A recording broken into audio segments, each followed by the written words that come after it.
João 12, 12. Nós vamos até o 19 hoje, tá bom?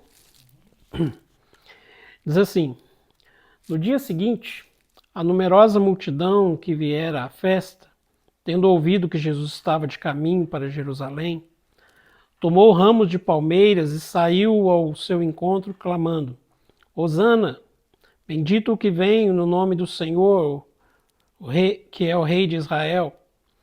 E Jesus, tendo conseguido um jumentinho, montou, segundo está escrito: Não temas, filha de Sião, eis que o teu rei aí vem montado em um filho da jumenta. Seus discípulos, a princípio, não compreenderam isto. Quando, porém, Jesus foi glorificado, então eles se lembraram de que essas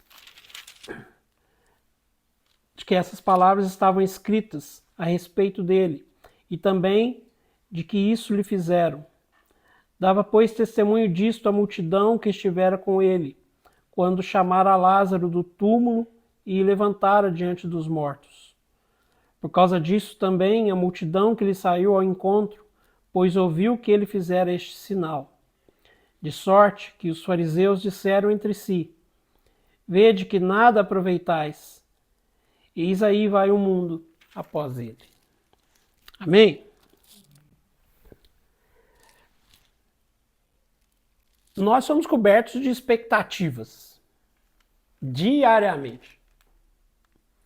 Nós pautamos muitas vezes a nossa vida em expectativas. Em todas as áreas. As meninas que estão grávidas aí, com certeza alimentam expectativas todos os dias de como será a carinha desses bebês.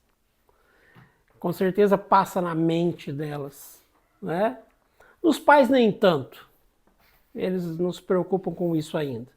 Mas de vez em quando isso aparece também na mente deles.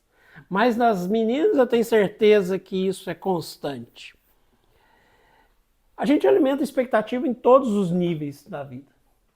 A gente alimenta expectativa no trabalho, a gente alimenta expectativa no casamento, a gente alimenta expectativa no nosso ciclo de amizades. E muitas vezes a gente se decepciona e se frustra com as expectativas que nós mesmos alimentamos.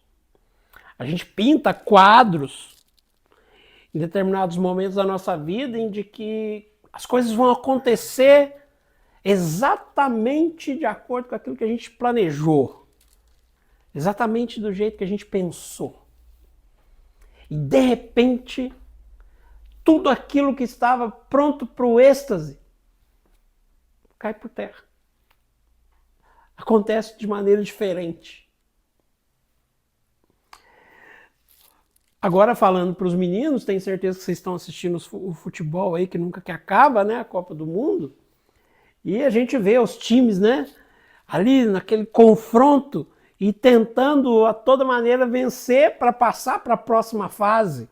Na expectativa de chegar à tão sonhada taça, né? Hoje o Fluminense conseguiu vencer lá e passou de fase, né? E agora a gente vai torcer fervorosamente para o Palmeiras perder. Né? Mas por que eu estou dizendo isso? Porque às vezes a gente tem e cria expectativas em relação ao reino de Deus que são vistas apenas com a nossa ótica. E são diferentes daquilo que Deus realmente quer e daquilo que realmente Jesus mostrou como reino. Por isso que o tema do nosso estudo hoje, quem lembra lá do postzinho? Faz uns 6 meses que eu mandei lá no grupo, né? O reino de Deus não é como imaginamos. Né? Por quê? Porque nós temos uma base de ideias construídas acerca do reino de Deus e que a gente carrega uma ideia em que hoje a gente vai observar aqui no texto que muitas vezes não é como a gente imagina. Né?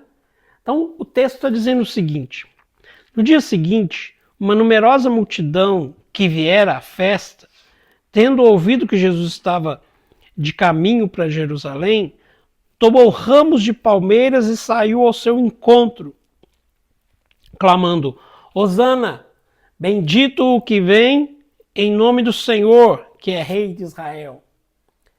Vocês se lembram que essa festa aqui é a Páscoa, né? Lembra que a gente estudou lá sobre, né, ali de Jesus sendo ungido lá em Betânia, logo depois da ressurreição de Lázaro, você estava faltando 6 dias para a Páscoa. Então, o povo está se preparando para essa grande festa dos judeus, a Páscoa, a maior festa deles.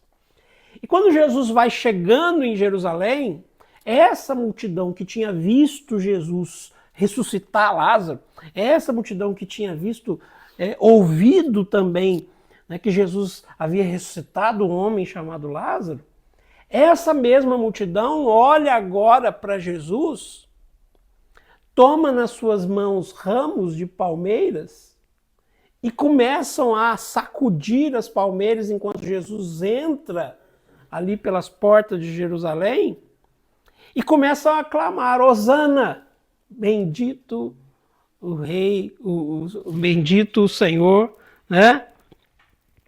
O que vem no nome do Senhor, que é Rei de Israel. Né? Na nossa leitura responsiva aqui do Salmo, a Milena falou assim, me lembrou a Igreja Católica, me lembrou a missa. Né? E aqui está um evento que lembra também, não lembra? Todo mundo lembra da procissão de ramos, né? Onde as pessoas levam os ramos, lembra, né? Essa procissão de ramos faz menção a esse texto, né? Mas, diferentemente da ideia da procissão de ramos, por que esse povo está com palmeiras nas mãos, olhando agora para Jesus e clamando: Hosana, bendito aquele que vem em nome do Senhor, o Rei de Israel. Eles estão aclamando Jesus como um rei. Eles estão proferindo palavras ali para Jesus e saudando ele como um rei, mas não como um rei que Deus enviou, mas como um rei que estava na expectativa de cada um deles. Qual era a expectativa do povo judeu naquela época? Ser livre do governo romano. Aquele povo era escravo do governo romano desde 63 a.C., quando um imperador chamado Pompeu invade Jerusalém, invade ali a Judéia e toma a Judéia. Desde essa época, o Império Romano é o império que governa Israel. Mas o que eles fizeram? Eles mantiveram os sacerdotes, mantiveram as hierarquias religiosas e governavam apenas subjugando de cima para baixo. Quais duas práticas que eles impuseram em cima do povo judeu? Primeiro, eles impuseram altas cobranças de impostos. Altas cobranças de impostos sobre tudo que eles faziam. E o povo começou a ficar subjugado. Então, o povo clamava por alguém que o salvasse do Império Romano. A palavra aqui no texto, Hosana, significa salva-nos. Mas, ao olhar para Jesus ali entrando em Jerusalém, eles dizem, com as palmeiras nas mãos, salva-nos. Mas presta atenção no que o texto diz. Bendito, lê aí. Bendito que vem do Senhor. Verso 13. Bendito o que vem em nome do Senhor, que é Rei de Israel. A pretensão deles aqui, meus irmãos, é que Israel tivesse agora um novo rei. Mas não um rei eterno, mas um rei popular, um rei Na realidade aqui eles queriam um rei messiânico, e o messiânico aqui na ideia do povo era de um rei que governasse, retirasse o governo romano e passasse a governar Israel. Desde Alexandre o Grande, se vocês já com certeza já ouviram falar sobre ele, né? Grande imperador Alexandre o Grande, todos os grandes reis que tomavam posses de grandes estados, cidades, províncias, reinos, eles tinham um hábito, eles tinham um costume. Todo grande imperador ou todo grande rei, quando tomava uma cidade, quando tomava um estado, quando tomava um país, ele adentrava nesse lugar com o seu melhor cavalo. Ele adentrava nesse lugar ostentando o cavalo mais imponente que ele tinha na sua frota ali de cavalos, para demonstrar o seu poderio, para demonstrar a sua força, para demonstrar a sua grandeza. Alexandre o Grande, por exemplo, quando ele invade os reinos da Pérsia, por exemplo, diz que ele era visto do alto da cabeça do povo, de tão alto que era o cavalo dele. Era um hábito de imponência dos reis fazer isso. Entrar pela cidade com o melhor dos cavalos. Davi fez isso quando toma Jebus na época, vai passar a ser chamada Jerusalém depois. Davi entra ali com o seu cavalo. Por que eu estou falando isso? Só para a gente entender um pouquinho da questão histórica, para a gente compreender o texto. O povo está gritando, Hosana, salva-nos! Bendito aquele que vem em nome do Senhor, o Rei de Israel, olhando para Jesus com uma perspectiva errada de quem ele era e do que era o reino dele de verdade. Isso já nos leva aqui, irmãos, a ter uma atenção sobre qual é a nossa perspectiva, qual que é o nosso olhar sobre Jesus. Quem ele realmente é para nós. Hoje, quando a gente olha, a gente percebe que muitas pessoas têm uma imagem equivocada de Jesus. Jesus passou a ser um grande Papai Noel. Jesus passou para muitas pessoas a ser um grande... Ele é um amigo, mas um amigo que eu chamo quando preciso. Jesus é meu camarada. Jesus passou a ter várias vertentes aí para as pessoas, exceto de Senhor. Jesus é aquele que resolve todos os meus problemas. Quando eu estou em aflição, quando as coisas estão dando tudo errado para mim, eu corro para Jesus.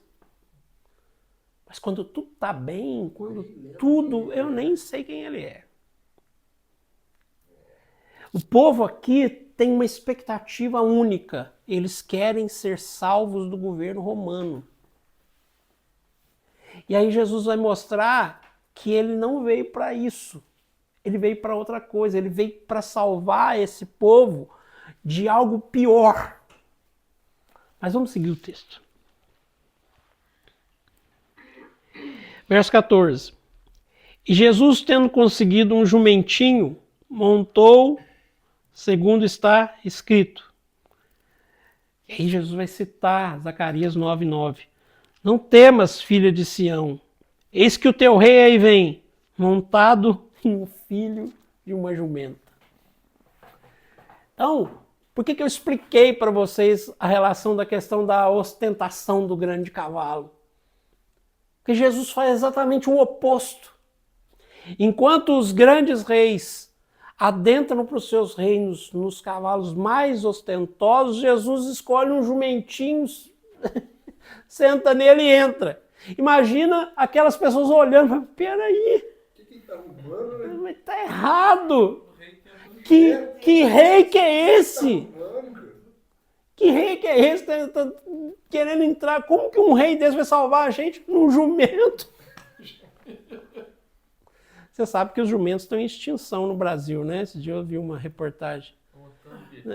Pois é. Está dizendo que que já morreram 94% dos jumentos do Brasil. Tá louco, não sabe isso não. Os bichos mesmo, né? Já não tem mais, tem 6% só de jumento. Está acabando os jumentos. Os bichinhos mesmo, né? Não estou falando dos outros, dos bichinhos, né? Os outros estão sobrando. Estão multiplicando esses e diminuindo os de verdade. Mas não é sobre isso que nós viemos falar. Esse povo olha agora e Jesus está montado num jumento. Mas, gente, presta atenção. Olha o que o texto diz. Por favor, olha o que o texto diz. A gente está aqui para estudar a Bíblia. E Jesus, tendo conseguido um jumento, montou... Segundo aquilo que está escrito. Ou seja, enquanto a perspectiva e a expectativa do povo é que Jesus o salve do governo romano, Jesus continua cumprindo o que a palavra diz. Enquanto eles estão olhando para Jesus como um rei natural, como um rei humano que vai governá-los, Jesus continua olhando para a palavra de Deus e cumprindo aquilo que está na palavra de Deus. Então, já existia uma profecia, que está lá em Zacarias 9:9, que o rei de Israel entraria montado no filho de uma jumenta, num jumentinho.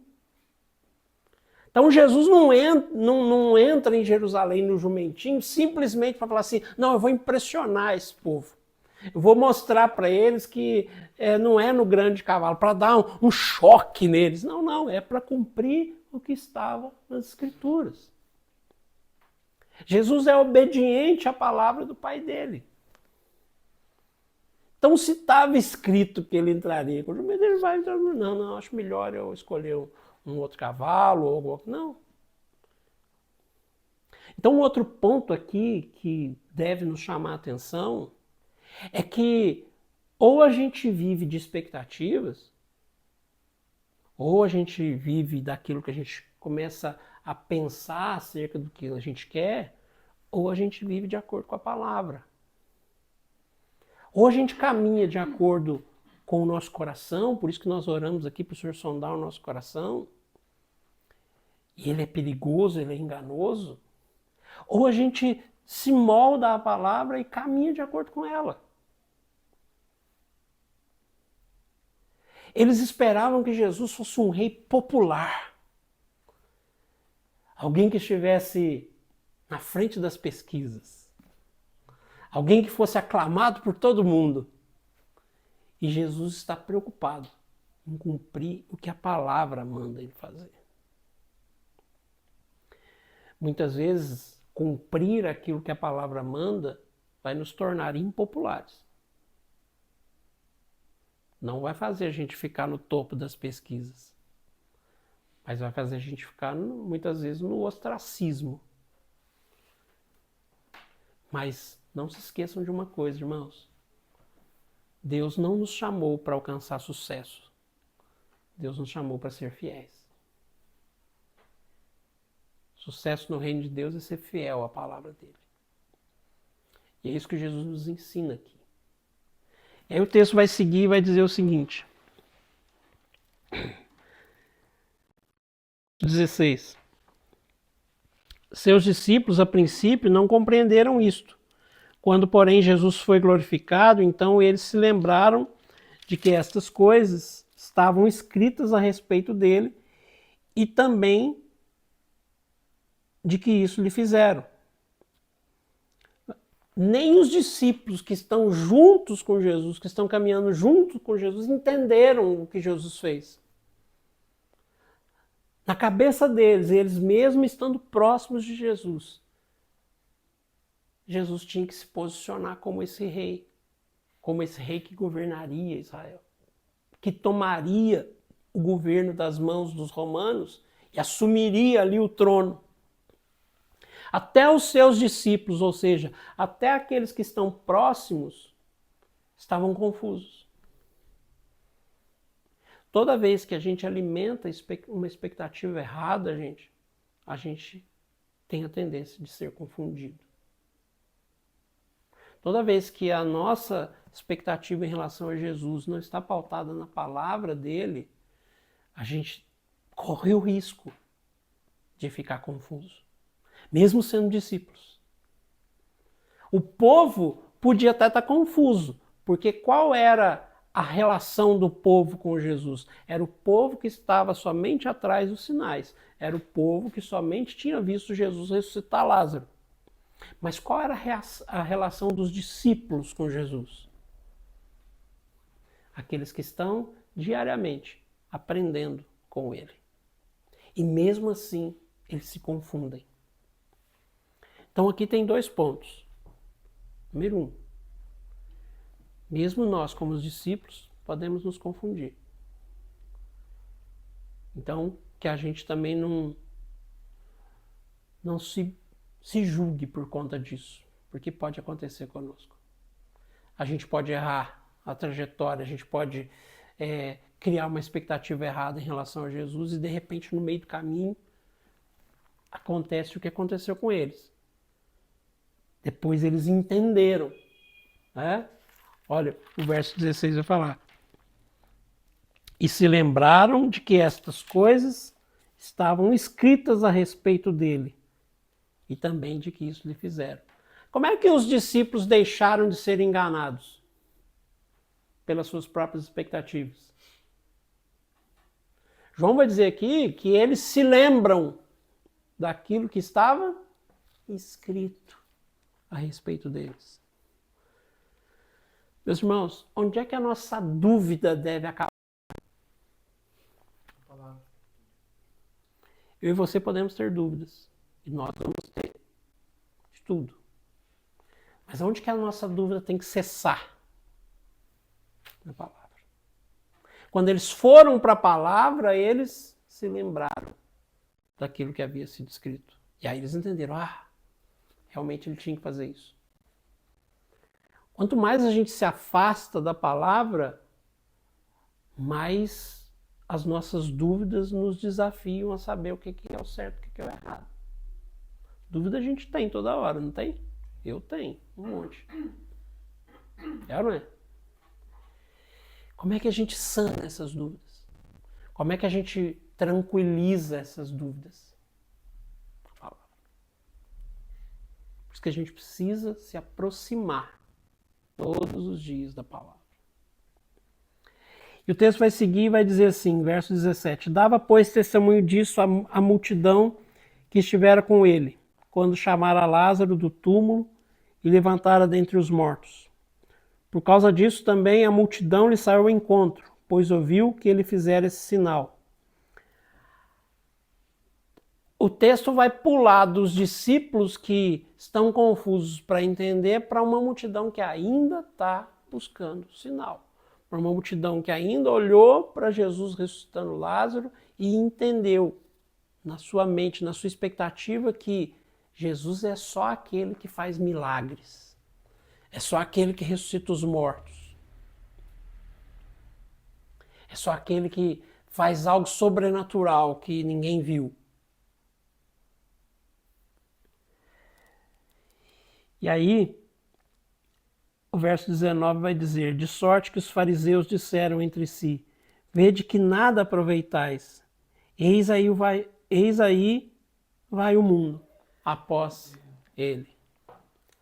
O grande ponto aqui, e é o que nós vamos entender depois do verso 20, na semana que vem, é que enquanto aquele povo tem uma expectativa de um governo humano, temporal e que fosse resolvido ali, que Jesus salvasse eles do governo romano, Jesus quer salvar eles de algo pior, que é dos seus próprios pecados. Jesus vai explicitar, irmãos, que a missão dele é nos salvar dos nossos pecados. Muitas vezes a gente confia em alguém para resolver alguma questão na nossa vida e se esquece que a gente tem algo muito maior para ser resolvido. Qual é o nosso maior problema em relação a Deus? Nosso maior problema em relação à nossa vida com Deus é o pecado. É a única coisa que nos afasta dele. Né? O profeta Isaías vai dizer que a única coisa que faz separação entre o homem e Deus é os seus pecados. Então, muitas vezes nós temos uma visão, uma expectativa de ter uma vida com Deus sem olhar para os nossos pecados. A gente quer ter um Deus que supra as nossas necessidades, a gente quer ter um Deus que nos abençoe, a gente quer ter um Deus que abençoe os nossos bebês, a gente quer ter um Deus que abençoe o nosso trabalho, a gente quer ter um Deus que abençoe o nosso casamento, e tudo isso é bom e correto. Nós devemos orar e buscar isso sempre. Nós queremos um Deus que abençoe os nossos planos. A gente acorda todos os dias e ora, Deus abençoe meu dia para dar tudo certo, né? E quantas vezes a gente de repente esquece de que a missão do Filho é nos salvar dos nossos próprios pecados. Se eu disser assim, irmãos, agora a gente vai terminar esse estudo aqui, eu vou abrir uma oportunidade para cada um de nós aqui confessar os seus pecados. Quem vai começar? Eu tenho certeza que ninguém vai querer começar. Nem eu. Não é? Porque quem gosta de contar pecado? Ninguém. Eu estou afim de, não, irmãos, eu vou vir aqui, eu vou confessar meus pecados para vocês. Não, ninguém gosta. Pecado é algo que nos machuca, que nos fere, que nos envergonha. É isso que Jesus veio para reinar em nossas vidas. O inimigo que ele quer destronar das nossas vidas é o pecado. Mas se a nossa expectativa for só pegar nas palmeiras e gritar, Hosana, me salva do Lula, me salva do Zema, me salva do Luiz Henrique, me salva, sei lá quem que é o prefeito de Bependi, não sei o nome dele. Me salva do... Né? Se a nossa expectativa for só essa, a nossa relação com o Senhor é muito superficial. Senhor, salva-me dos meus pecados.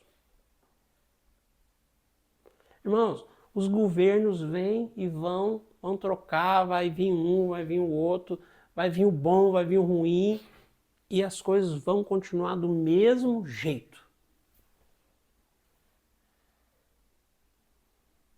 Peraí, pastor Eduardo, não é assim não. Você não está vendo o que está acontecendo no nosso país, você não está vendo o que está acontecendo. Então, mas o cristão olha para o seu Senhor, que é Cristo, e coloca a sua esperança nele. Vocês creem que Deus é soberano? Sim. Vocês entendem o que é soberania de Deus? Soberania é o ato de que Deus faz tudo o que lhe apraz, do jeito que ele quer. Ou seja, então, até quando eu tropeço, isso está dentro da soberania de Deus.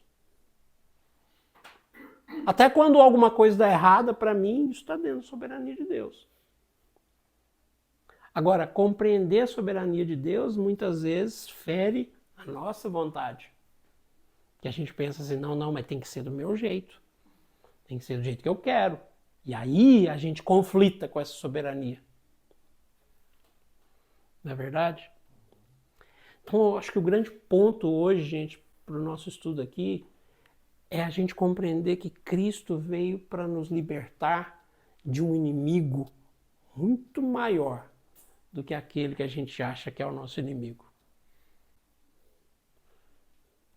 Tem um inimigo muito maior para Cristo tratar e nos libertar do que tudo que está em nosso entorno. É o nosso pecado. É o pecado de cada um de nós. É aquele que eu e você escondemos. É aquele que ninguém sabe, só a gente. São os pecados do Lucas que a Milena não sabe. São os pecados do Eduardo que a Cristiane não sabe. São os pecados do Otávio que a Vanilla não sabe. Que isso, mas vocês... É.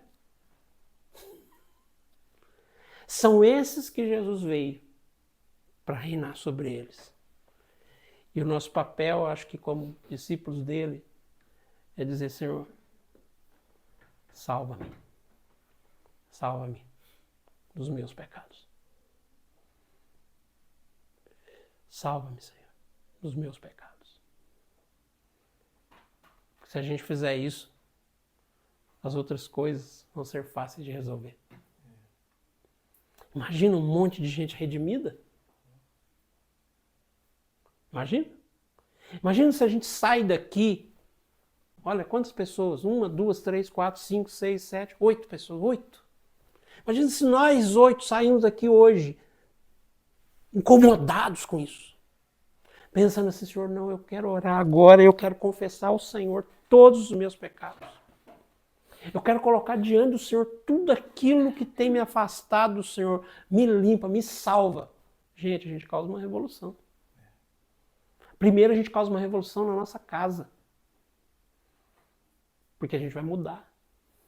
Depois a gente causa uma revolução no nosso contexto de amigos, de família. Porque a gente vai mudar. Pessoas redimidas mudam. Aí depois a gente causa uma revolução no nosso trabalho, porque a gente mudou. E depois a gente causa uma revolução na cidade, e no país, e pronto.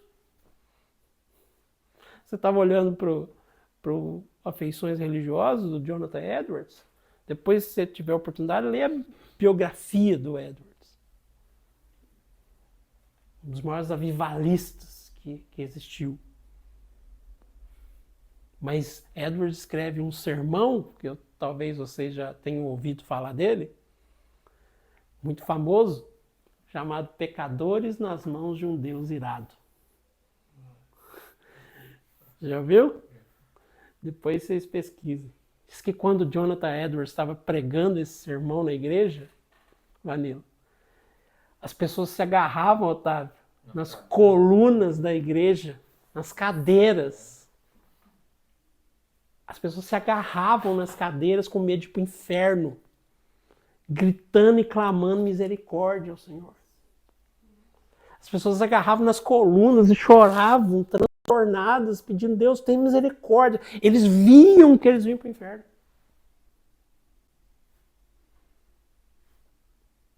Mas depois daquilo, foi o maior avivamento na Inglaterra.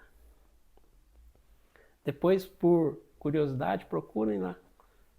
Pecadores nas mãos de um Deus irado. Leio.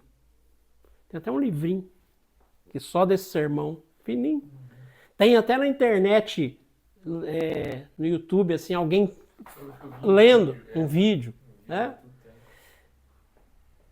Que a gente olhe para Cristo para isso. Para que Cristo nos salve dos nossos pecados. Amém? Ó, já não demorei. A Cristiane falou que eu tinha que falar 15 minutos.